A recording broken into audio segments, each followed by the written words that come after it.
The conservative think tank, the Heritage Foundation, which helped create, in fact, it entirely created Project 2025, finds itself heading into the new year at the center of a kind of ideological battle within the Republican Party.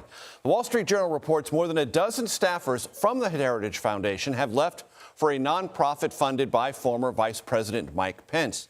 This internal conflict was sparked by Foundation President Kevin Roberts defending Tucker Carlson's interview of white nationalist commentator and influencer Nick Fuentes. I want to bring in our political panel, CBS News political contributor and Democratic strategist Joel Payne, and Kevin Sheridan, who previously served as spokesperson for the Republican National Committee and had many other luminous roles in Republican Party politics. So, Kevin, let me start with you. How significant or insignificant is this set of defections from the Heritage Foundation? And you and I would not typically be talking to a national audience about a one Republican-oriented think tank in Washington, but this seems to be a slightly bigger deal than we might otherwise think. Well, if you talk to the Heritage Foundation's leadership, they believe they're skating to where the puck is going, not where it's been. They think this is the direction that the entire Congress and obviously the Trump administration has moved in a more populist, America First direction. So they're providing the policy chops behind that movement. If these policies work, if the Trump agenda, shows real growth in the economy next year and the foreign policy, wins keep coming next year, then I think, this plays out, just like it probably should. There's a lot of other places for these folks to go. There's a traditional conservative movement still strong, and there's the AEI, Pence's group, a number of others that will take these folks in, and they'll make their cases, and ultimately policies will determine the success of the policies will determine the direction of the movement.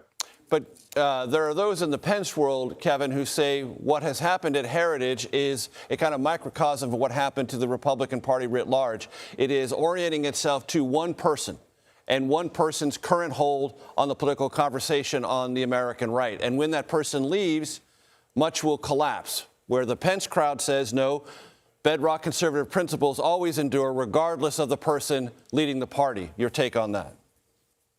To some extent, that's true, but there are other people that will take up the agenda. J.D. Vance is one of them. If you take the issue of free trade, for instance, that's been orthodoxy in the Republican Party since I got into politics 20, 30 years ago. And that has changed, though. The open and free trade that we practiced with China in many ways did not work out the way we thought it would. And, that, for instance, that's going to stick. That's not going to change anytime soon. I think you're going to see parts of this populist movement will carry on no matter who's in charge of it. Joel, our new CBS News poll finds 37% of Americans approve of the president's current handling of the economy. The president and the White House, all top economic advisors say the same thing. Just wait. Things are going to get better. And as evidence of that, they pointed to this week's GDP numbers, which came in ahead of expectations. Is this something that is now a Democratic advantage, but that advantage may taper off if economic news improves over the course of 2026? Major, I've been doing this for about 20 years. I won't try to count how long you've been doing it.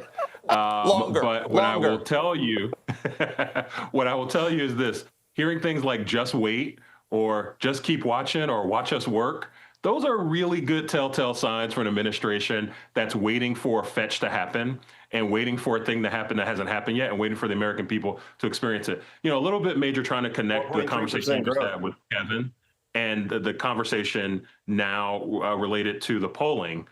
It does seem like Republicans are very insular and very focused on influencers, on Donald Trump, on party leaders, on inside the Beltway minutia and talk. And I haven't heard too much of Republicans talking about their voters, the people, the majority makers, the people that got them elected in 2024, the power source of their majority. They're not focused on those people. And that shines through specifically related to the economy. Those folks are not feeling this economy in a positive way. They see a president that is distracted, that's bullying media companies, that's putting plaques on walls in the White House, that's paving over the Rose Garden. And it does not seem to be focused on the things that they care about. So if you do unpopular things, and if you seem unfocused to the American people, They will not reward you. In fact, they will give you a demerit on things like the economy. Joel Payne, Kevin Sheridan, thank you both for joining me. Appreciate it.